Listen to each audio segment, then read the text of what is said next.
Zee 24 तास एक पाऊल पुढे। पुण्यात 2008 मध्ये आयोजित करण्यात आलेल्या युवा राष्ट्रकुल स्पर्धेत 33 कोटींचा घोटाळा झाल्याचं स्पष्ट झालंय। विधानसभेत लोकलेखा समितीचा अहवाल सादर करण्यात आला। या अहवालात संयोजन समितीचे अध्यक्ष सुरेश कलमाडी यांच्यावर फौजदारी खटला दाखल करण्याची शिफारस करण्यात आली आहे।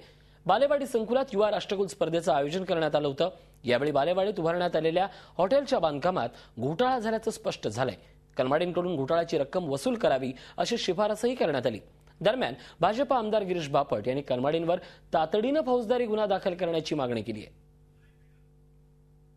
सरकारी पैशाच्या तिजोरीवर डल्ला आणि शासकीय पैशाची उधळपट्टी, गैरव्यवहार आणि अपहार या गुन्ह्याखाली संयोजन समितीचे अध्यक्ष खासदार सुरेश कलमाडी यांच्यावर फौजदारी गुन्हा दाखल करावा अशी मागणी मी विधानसभेमध्ये लोकलेखा समितीचा अहवाल सादर करताना केली।